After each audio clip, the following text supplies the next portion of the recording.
In Hollywood's golden age of charm and charisma, few women captured hearts quite like Sally Field. Sweet-faced yet strong-willed, she grew from America's girl next door into one of cinema's most respected actresses. From Gidget to Norma Ray and Forrest Gump, she became the rare performer who balanced warmth, humor, and emotional honesty in equal measure. But when at 78, Sally looked back and revealed the 7 actors she had secretly admired the most, the men she said she either loved, longed for, or wished she had worked with, the list told more than just who she fancied. It revealed her idea of what real masculinity meant and how love and admiration had shaped her career. Let's count down those 7 names and the hidden truths behind each. If this kind of story touches your heart, if you're someone who cares about truth, responsibility, and speaking up for the voiceless, please like this video, subscribe to our channel, and share it with someone who should hear it. Let's get started. 7. Warren Beatty, the Hollywood prince who never stopped chasing stardom. Sally once joked that Warren Beatty didn't walk into a room, he arrived.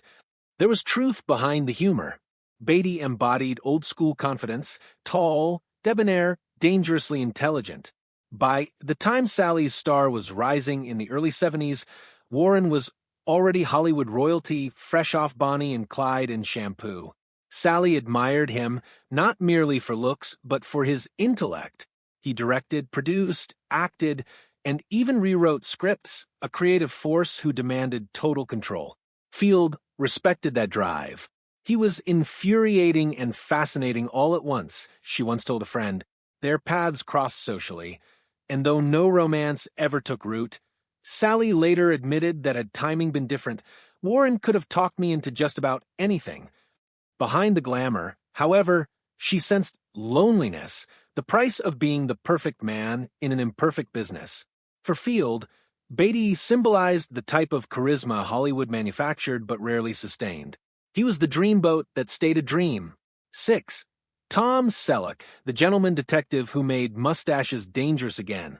In the early 80s, when Magnum P.I. dominated television, Tom Selleck represented a new kind of heartthrob. Rugged yet gentle, with that signature grin and an unshakable moral compass. Sally once said watching Magnum felt like being protected through the screen. Selleck's combination of humor, humility, and quiet strength appealed deeply to her. She admired that he kept his private life grounded despite fame. He wasn't playing cool, she told an interviewer. He actually was cool. Sally imagined acting opposite him in a romantic dramedy, perhaps as mismatched reporters or sparring lawyers. Tom had the timing for comedy and the depth for heartbreak, she mused. Though they never shared a screen, she considered him the embodiment of the dependable man, a counterbalance to the chaos of her real-life romance with Burt Reynolds. 5. Sam Elliott, the voice, the eyes, and the cowboy code. If voices could win Oscars, Sam Elliott would have a shelf full. That slow, gravelly drawl, paired with his soulful eyes, represented the authentic masculinity Sally Field always said Hollywood was losing. They met briefly in the late 70s, and she remembered him as a man completely comfortable in his own silence. Elliott's brand of manhood wasn't loud or performative. It was patient, steady, real. She admired that. Sally once described her dream role opposite him. A Western where she'd play a widow try and save a ranch, with Elliott as the quiet drifter who helps her fight off greedy landowners. You'd barely have to write dialogue, she said.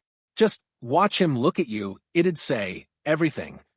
Though the pairing never happened, Elliott remained one of her most respected contemporaries. He's the kind of man, she said, who reminds you why you fell in love with movies in the first place.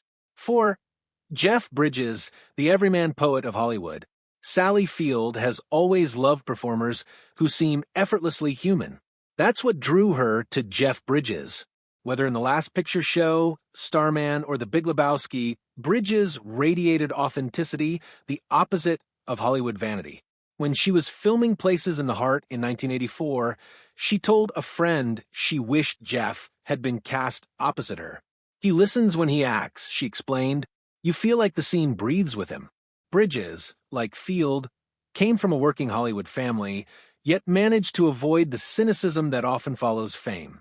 They shared an earthy sincerity, and a love of craft over spectacle. In later interviews, Sally included him on her dream list of co-stars she regretted never working with. "He's the man next door you never stop thinking about," she smiled. 3. Paul Newman, The Moral Compass.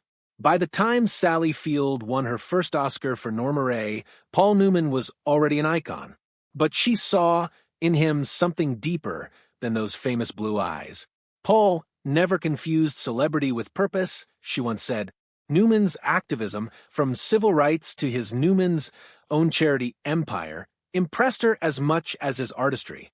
They shared a belief that film could change minds, not just entertain. She often cited his discipline and modesty as what made him eternally attractive. They met several times through industry events, and she recalled being disarmed by his humility.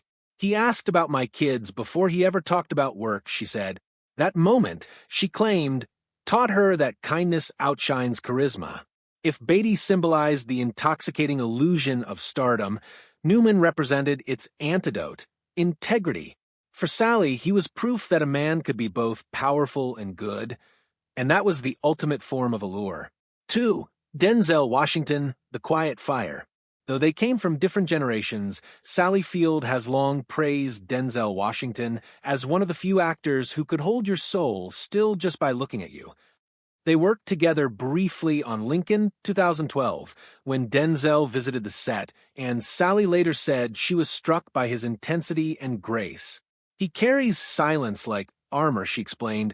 "He doesn't need to raise his voice to own a room." For Field, Denzel represented the modern ideal of strength, confidence without arrogance, precision without pretense. She compared his craft to watching music being played on skin instead of instruments. Though romance was never in question, admiration certainly was. Denzel embodied the same values Sally spent a career defending: dedication, empathy, and moral clarity. "He reminds you," she said, "that power can be gentle." 1. Burt Reynolds, The Love That Burned Too Bright. Of course, no list of Sally Field's most significant men could exclude Burt Reynolds, the co-star, the lover, the heartbreak. Their romance during Smokey and the Bandit remains one of Hollywood's most legendary. In the late 70s, they were America's favorite couple. She, the quick-witted ingenue with hidden steel; he, the swaggering superstar with the Trans AM grin. On screen, their chemistry sizzled. Off-screen, it consumed them. Sally later wrote in her memoir In Pieces that Burt was the love of my life, but also the hardest lesson. He was charismatic and protective, yet controlling. He adored her independence, but also feared it. The more she succeeded, the more their love twisted under fame's weight. When Smokey and the Bandit 2 wrapped, the relationship was already fraying. "We loved each other deeply," she confessed, "but we couldn't heal what fame had broken." Still, years later, Burt publicly called her the one who got away. For Sally, his memory remained bittersweet, a symbol of passion and pain intertwined. "I'll never stop being grateful," she admitted, "because even the heartbreak taught me who I was." The thread that binds them all. Looking at her 7 chosen men, Beatty, Selleck, Elliott, Bridges, Newman, Washington, and Reynolds, a pattern emerges. They weren't just handsome or talented. They represented different eras of American manhood. Beatty's charisma, Selleck's steadiness, Elliott's soul, Bridges's honesty, Newman's morality, Washington's grace, and Reynolds's raw magnetism. Each revealed what Field found irresistible: authenticity. As Sally once summarized, "Charm fades. What lasts is truth." Her choices tell a story not about fleeting attraction, but about admiration for men who lived with conviction. They taught her, in different ways, how to navigate her own contradictions: fame and humility, strength and tenderness, love and loss. In a culture obsessed with youth and perfection, Field's reflections remind us that true chemistry isn't about surface beauty. It's about spirit meeting spirit, one grounded in respect and shared vulnerability. Sally Field today. At 78, Sally lives quietly in California, surrounded by family and memories. She continues to act occasionally, always choosing roles that mean something. "Hello, my name is Doris, spoiler alert, 80 for Brady." When asked recently if she still believes in soulmates, she smiled. "I believe in connections that change you. That's rarer than soulmates." Her list of 7 dream co-stars isn't a tabloid confession. It's a portrait of what she values: decency, humor, gentleness, and truth. The men on her list reflect different shades of that ideal.